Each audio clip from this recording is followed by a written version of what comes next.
Bien, para esta primera partecita de nuestro tiempo de adoración, quisiera que fuéramos al Salmo 147.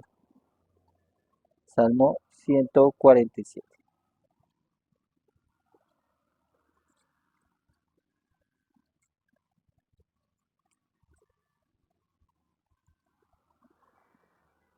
Bueno, los salmos en su orden, en el orden, si nosotros estuviéramos seguidos los salmos, empezaría con una bienaventuranza, ¿cierto? Y al final terminaría con unos salmos de aleluya, o de cantar, o de exhortación a adoración, ¿sí? Y uno de ellos, pues finalizando, son salmos de adoración, de alabanza, los últimos, entonces este es uno de ellos. Dice, este salmo es, es para decir aleluya. Aleluya no es lo que le dicen a los cristianos la gente, los aleluyas, no. Aleluya es una palabra hebrea que significa dos cosas. Alelu, que es una palabra en hebreo que significa adorar. Alelu.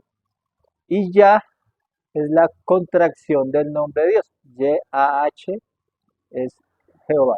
Entonces, alabar a Jehová. Eso significa la palabra aleluya. Es una palabra hebrea. Entonces, ¿qué decimos? Aleluya. Entonces, adoramos a Jehová. ¿Cierto? Eso es lo que decimos.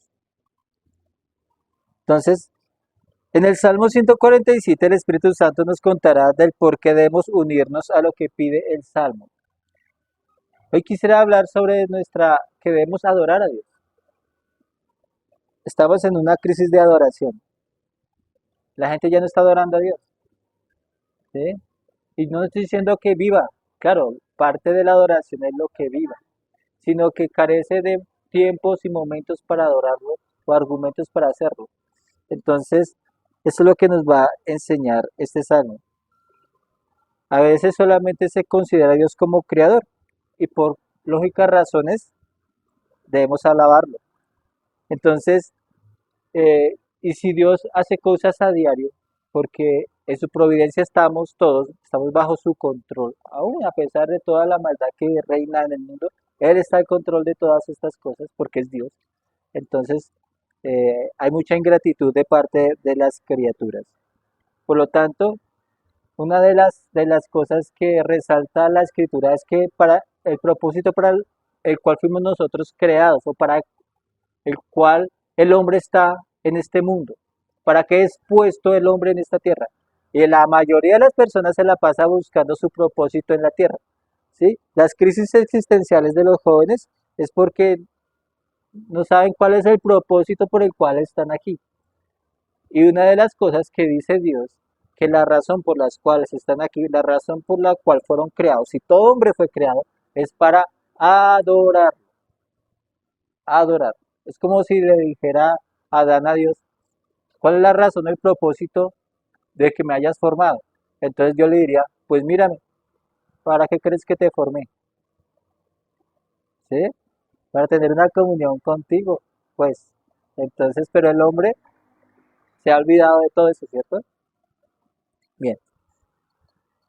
En el Salmo 147 nos va a dar tres razones, tres argumentos para adorar a Dios, para adorar a Jehová Dios, el Dios de Israel, el Padre del Señor Jesucristo. Y ojalá que no solo sea una enseñanza del Salmo, sino que sea una práctica para todos nosotros. Va a dar tres razones por las cuales vamos a hacer. Bueno, la primera razón se encuentra de los versículos 1 al 6. Quisiera leerles.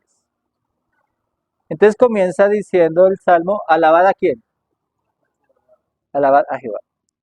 Estas palabras diciendo, aleluya. Porque porque es bueno cantar salmos a nuestro Dios, dice. Porque suave y hermosa es la alabanza. Versículo 2. Jehová edifica a Jerusalén, a los desterrados de Israel recogerá.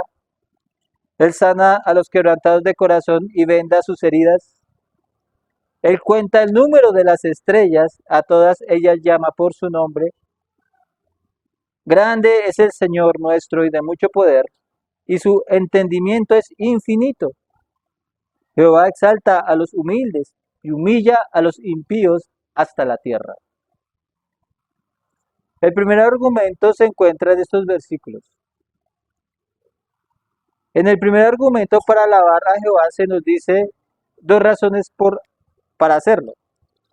Dice, es bueno, es suave y es hermosa, ¿cierto? Es bueno, es suave y es hermosa. El alabar a Jehová es el refrigerio para el alma y el corazón. El salmista le está diciendo, eso es lo que produce a todos los que alaban al Señor. ¿Sí? Es bueno, es suave y es hermoso. El alabar a Jehová es el refrigerio para nuestro corazón. Si nosotros en la iglesia no cantáramos, como nos pide aquí, sería algo malo. Yo creo que es uno de los principios por los cuales en las iglesias se canta. Sería malo si no se hiciera. Es decir, que para cantar se necesita el argumento de un obrar de Dios en su iglesia. Y si la iglesia canta salmos a Jehová es porque ciertamente manifiesta y reconoce sus obras para ella. Las reconoce. Nosotros somos, la iglesia no son los edificios. La Biblia dice que las iglesias son las personas. Los ladrillos de una iglesia son la gente. ¿Sí? Entonces, el Señor se manifiesta bueno con la gente, con lo que compone la iglesia. O sea que para uno recibir bendición primero debe pertenecer a qué? A la iglesia, a la iglesia. Entonces, la alabanza no es una carga y muchos creyentes en sus devocionales no deben dejar de cantar. Si tiene un tiempo de leer la Biblia, de oración, no deje de cantar, porque este salmo le dice, ustedes deben cantar, ¿sí? Porque es suave y es hermoso. Que Dios nos hiciera alabar más y veríamos que alabar a Jehová, cantar salmos, nos alegra, dice el salmo, nos alegra. Si está triste, haga oración y luego cante, ¿no? Para alegrarse. Algunos comen chocolate, ¿cierto? Pero deberían cantar. El primer argumento es con respecto a lo que Dios hace para Israel como nación, según dice. Mire lo que ha hecho Dios. Ese argumento, mire lo que ha hecho Dios a ustedes como nación. Los judíos son expertos en la historia aquí narrada. ¿Qué ha hecho Dios por Israel? Y la pregunta, si está hasta este tiempo, hasta el día de hoy, en medio de una guerra y toda su vida ha sido de guerras, y a pesar de eso, es por la experiencia de que Dios sí ha cuidado a la nación que, que juró a Abraham, Isaac y Jacob que él bendeciría. Inclusive, habiendo cambiado el pacto, es una evidencia para nosotros o una figura de cómo Dios cuida a la iglesia también. Porque vemos la nación de Israel perseguida hasta el exterminio y otras cosas. Y sin embargo, ahí ha permanecido. Igualmente la iglesia. Así ha sido. Entonces, dice que edifica Jerusalén. Bueno, ¿y cómo lo hace? Dice, a los desterrados recoge, sana el corazón de ellos y les venda sus heridas. Los cuenta y les llama por sus nombres. Aquí los judíos dicen, mire, lo interpretan los judíos diciendo que cuando se refiere a las estrellas se está refiriendo a la genealogía de Abraham. Recordemos que el Señor le dijo a Abraham que mire las estrellas, a ver si puede contarlas. Así será tu descendencia, ¿cierto? Entonces los judíos dicen, él llama a las estrellas por su nombre, es decir, él sabe los nombres de cada uno de su pueblo. Eso es lo que está diciendo el Salmo. ¿Sí? Nos conoce, sabe el nombre de nosotros, nos reconoce perfectamente. A todos los hombres lo hace. Y qué admirable lo que hace Dios por Israel. Y le vemos esas cualidades en la historia de ellos. Jehová trajo a los cautivos y con su poder edificaron Jerusalén. Recordemos que en la historia habla de que los babilonios tomaron Jerusalén, destruyeron el templo, llevaron cautivos 70 años, pero luego los trajo y edificaron el templo. Ahí están las verdades, ¿cierto? Dice, a los desterrados hizo volver por medio de sus profetas y por medio de las escrituras, sanó el corazón de ellos y vendó las heridas. ¿Acaso esto no es un motivo para adorar al Señor? Y dicha operación fue manifiesta muy superlativamente, es decir, muy alto, con el ministerio del Señor Jesucristo. Por eso termina el salmista reconociendo que Dios es grande y su poder eterno, exalta el conocimiento de Dios y que por ser lo que es con tremendos atributos, exaltó el pueblo de Israel, quienes son los humildes acá en este texto, y humilló a los impíos, es decir, a los otros que no le conocían. En el Antiguo Testamento, los impíos son todas las gentiles, son todas las personas, son todas las naciones. Y las personas que habla aquí, los humildes, se refería a todas las personas del pueblo. Trasladando esas verdades a nosotros hoy en día, es que todas las personas que pertenecen a la iglesia son los humildes acá, todos. Y las personas que no pertenecen a la iglesia son los soberbios, los orgullosos, los impíos. Y es así. El mundo está catalogado en dos pueblos nomás para Dios. Los suyos y los que no son. Los suyos, la iglesia, el pueblo de Dios. Los que no, el resto. Y por eso deberíamos adorar a Dios, porque si Él nos escogió, porque aquí nadie hizo nada para pertenecer a la iglesia. Fue Dios obrando a través de circunstancias, inclusive como leíamos en la cena, aun cuando éramos impíos. Y eso es un motivo de adorar al Señor. Ahora la pregunta, ¿por qué la iglesia debe escuchar este salmo?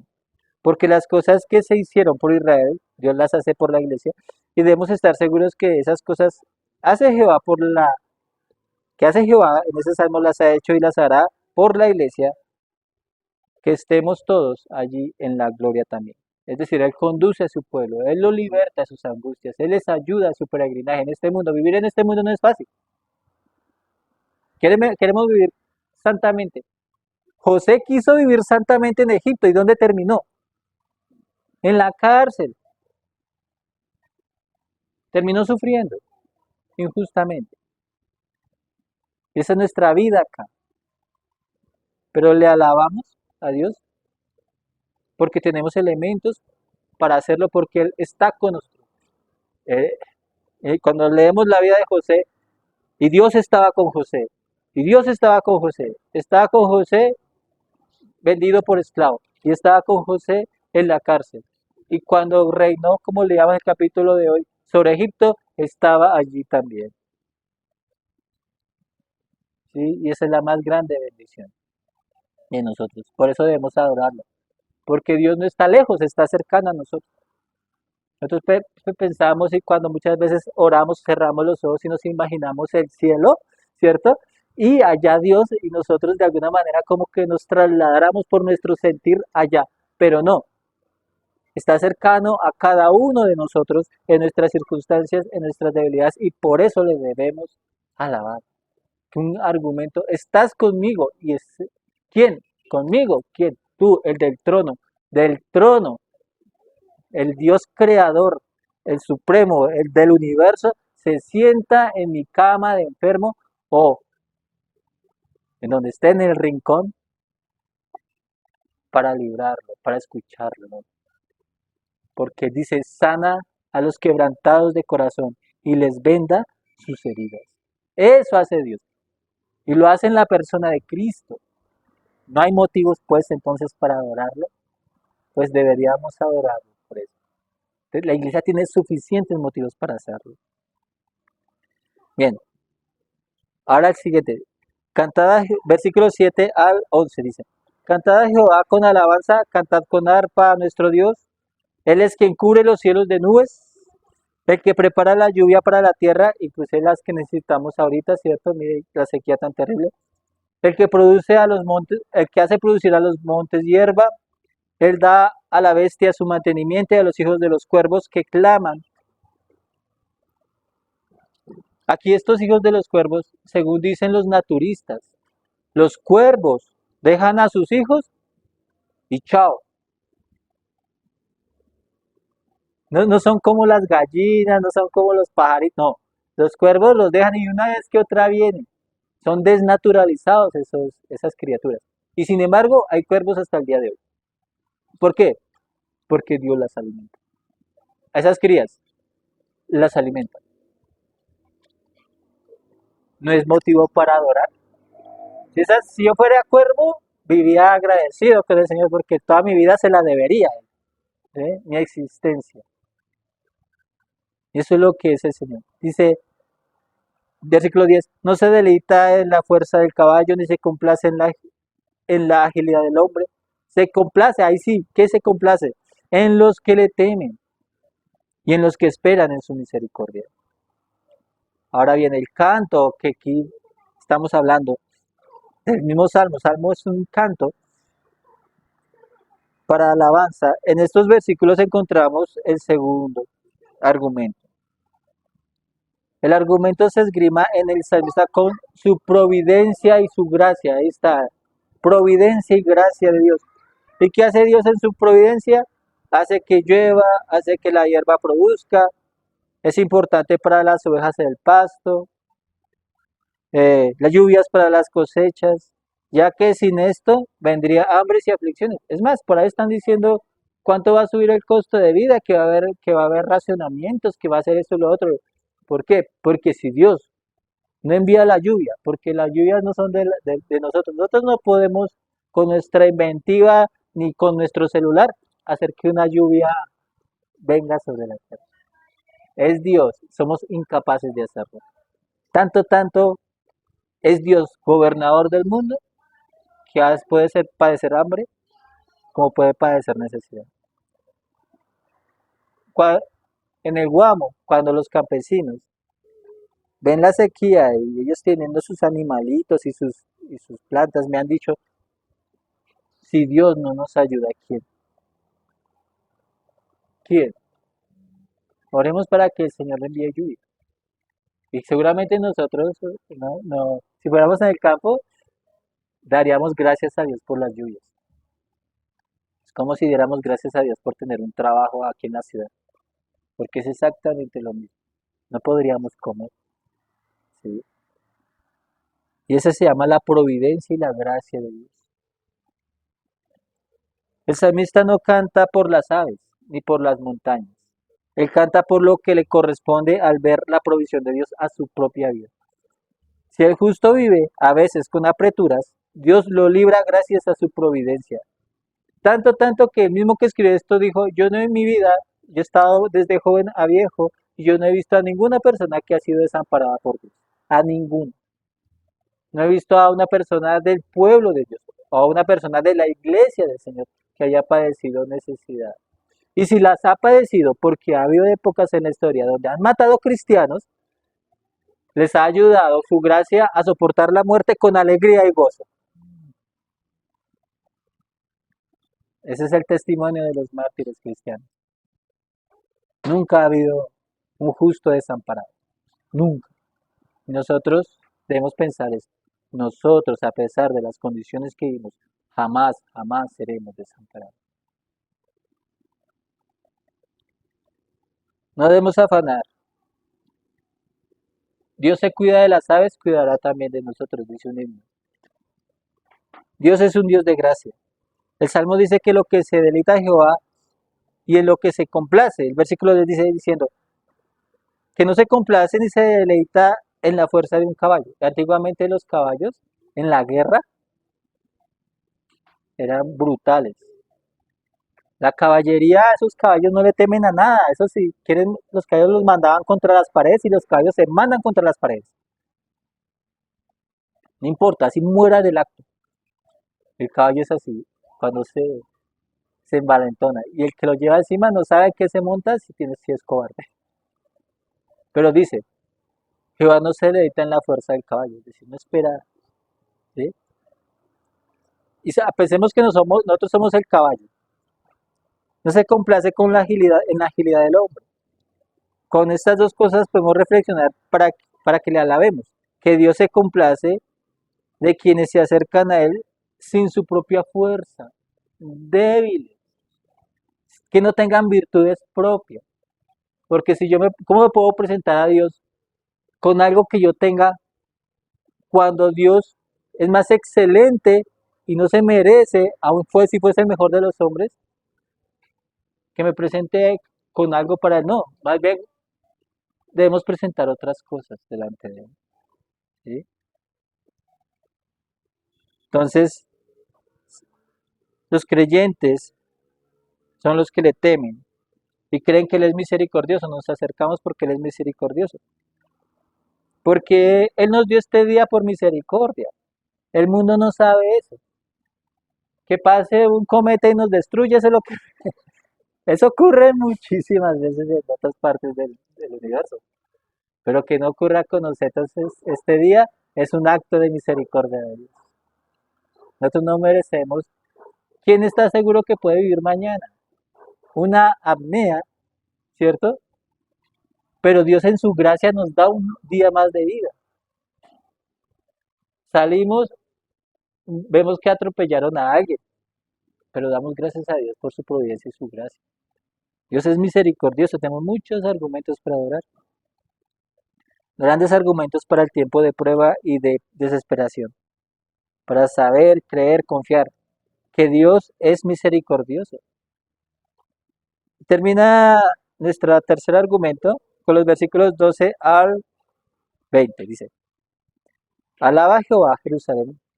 Alaba a tu Dios, oh Sión, porque fortificó los cerrojos de tus puertas, bendijo a tus hijos dentro de ti. Él da en tu territorio la paz, te hará saciar con lo mejor del trigo. Y noten, dice, Él envía su palabra a la tierra, velozmente corre su palabra, da la nieve como la lana y derrama la escarcha como ceniza, echa su hielo como pedazos, ante su frío ¿quién resistirá? Envía su palabra y los derritirá, soplará su viento y fluirán las aguas. Ha manifestado sus palabras a Jacob, sus estatutos y sus juicios a Israel, y no ha hecho así con ninguna otra de las naciones. Y en cuanto a sus juicios, no conocieron, no los conocieron, aleluya. Es decir, está diciendo que Él envió su palabra solamente y únicamente para su pueblo Israel. Ahora, Jesús, según Juan, es el verbo encarnado. Jesús es la palabra del viviente, la palabra de Dios. ¿Y a quién le envió? A nosotros la iglesia, a los suyos. Cristo no es Cristo es para su pueblo, es que, y lamentablemente el mundo debe saber esto. Ellos piensan de Cristo, hemos visto en Juan que empiezan una cosa de Cristo, pero Cristo es para los suyos. Envía su palabra para sanar. ¿Con quién ha hecho más eso el Señor? Con ninguna otra, sino con nosotros. Sí, ese es el tercer argumento, ¿sí? Con su palabra. Y estos versículos nos hablan de cualidades que hacen la palabra de Dios cuando Dios se revela en la iglesia. Y en primer lugar, Dios envía su palabra a la iglesia. Y es evidente y cierto que esa palabra va a correr velozmente por su obra también. En una figura de los versículos 16 al 17 son figuras de una comparación que hace con el hielo, ¿cierto? O con otras cosas. Es como lo que hace Dios con su palabra para con nosotros.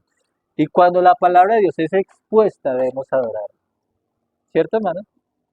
Miren, hermanos, vaya usted a Corea del Norte y lleve su Biblia. Si le dejan entrar.